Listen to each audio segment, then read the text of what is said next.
पत्नी से भी नहीं मिल पाएगा। कैसी लीला हरि की कि जिसकी पत्नी छत पे इंतजार करेगी, वो लड़का चढ़ता हुआ जाएगा और 12 बजे उसकी मौत हो जाएगी, वो भी सांप डसेगा। तो भैया वो चारों रोने लगे। क्यों रोए? कि चारों ने उस लड़के का हाथ का जल पिया, एक प्रेम भाव बनाया है, उसका स्वभाव, उसके नेचर देखे। पर 3 तो उसमें कम रोए, एक सबसे ज्यादा रोया। तो 3 पूछ बैठे, भैया तू क्यों ज्यादा रोता है? अरे मैंने भी तो जल पिया उसके हाथ का। तो कहने लगा, भैया मैं इसलिए सबसे ज्यादा रोता हूँ कि जो सांप बनने की ड्यूटी है वो मेरी है। मैं ही आऊंगा सांप बन के और सीढ़ियों पर उस लड़के को डसूंगा, मेरे ही द्वारे उस लड़के की मौत हो जाएगी। मेरे द्वारा ही उस लड़के की मौत लिखी है। कष्ट सिर्फ इस बात का है कि मैं अपने मालिक या नौकरी करता हूँ, मालिक का वचन मिथ्या नहीं कर सकता हूँ, क्योंकि मालिक मुझे नौकरी से निकाल देगा। क्या करूँ, मजबूरी है, मुझे डसना पड़ेगा उस लड़के जिसके हाथ का हमने जल पिया है। आज वो चारों पहुंचे, चारों ने सारी बात बताई। उस लड़के को विश्वास नहीं हुआ। उस लड़के ने कहा जो समय आएगा तब देखा जाएगा। धीरे धीरे वो चारों चले गए। इधर ये लड़का बड़ा हुआ तो माँ बाप की इच्छा होती है सबसे पहले बच्चे की शादी हो। तो शादी वही भैया सब रस्में हो गई।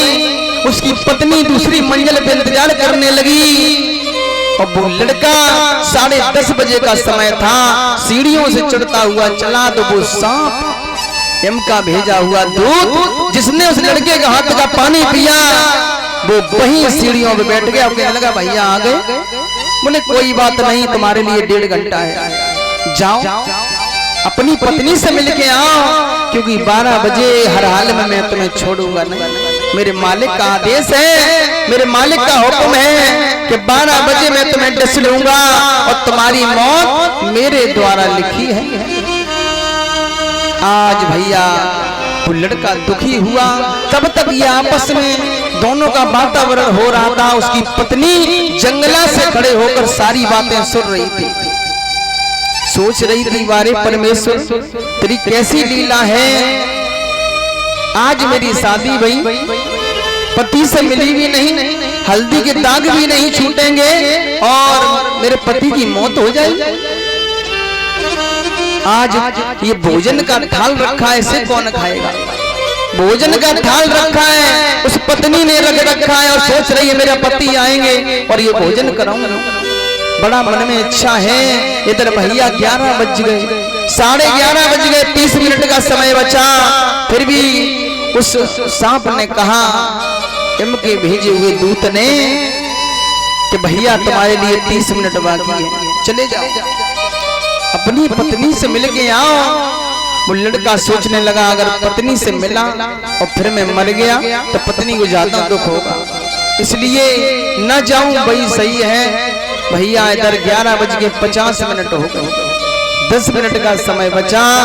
वो सांप तैयार हो गया फन मारने के लिए। तब तक उसी नगर में एक स्त्री और एक पुरुष रहते थे, जिसके घर में 4 बच्चे थे। 3 दिन हो गया था, कुछ नहीं खाया था, भूख के मारे दम जा रही थी, खाने के लिए कुछ नहीं था।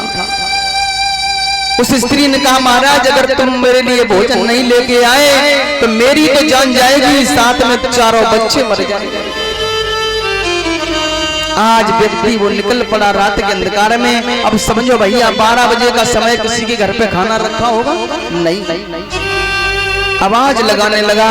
उस स्त्री के कान में आवाज गई जो अपने पति का इंतजार कर रही थी, जो भोजन रखा था, सोच रही थी मेरे पति आएंगे, मैं उन्हें भोजन कराऊंगा। आज भैया जैसे ही 11:55 हुए, उस व्यक्ति ने आवाज लगाई नगर में। उस लड़के की स्त्री ने सोच लिया कि मेरा पति तो मर जाएगा और ये भोजन का थाल रखा है, ये अन्न ये बाद में कौन खाएगा।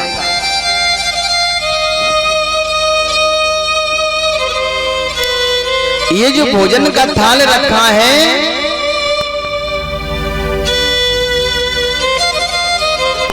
और ये श्रीमान सुमित कुमार पाल साहब जो इसी गांव सादिकपुर के रहने वाले हैं,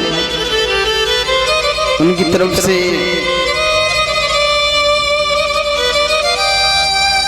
एक लोई मुझे, एक शास्त्री जी को और 51 रुपए से पूरे स्टाफ को सम्मानित किया है।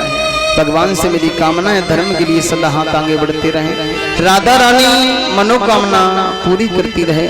बोलिए गोविंद भगवान की। आज उस पति की पत्नी ने बुलाया उस व्यक्ति को, ये भोजन का थाल रखा है, 5 मिनट बची है, मेरा पति मर जाएगा, सांप डसलेगा तो ये भोजन कौन खाएगा, इसे फेंकना पड़ेगा। आज उस स्त्री ने भोजन लिया, उस व्यक्ति को दे दिया।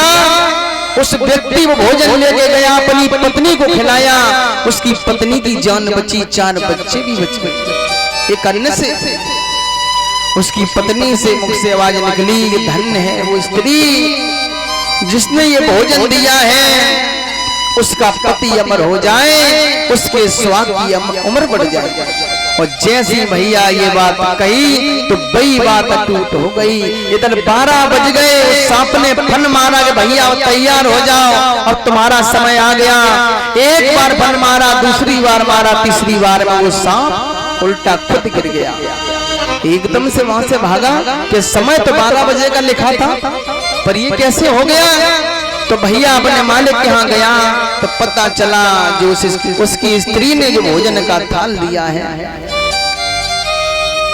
उधर जो 5 लोगों की जान बचाई है उस भोजन ने, अंत समय पे वो भोजन का थाल काम कर गया, यानी अन्न काम कर गया। तो भैया पता नहीं ये दान कहाँ काम कर जाए, कोई पता नहीं है।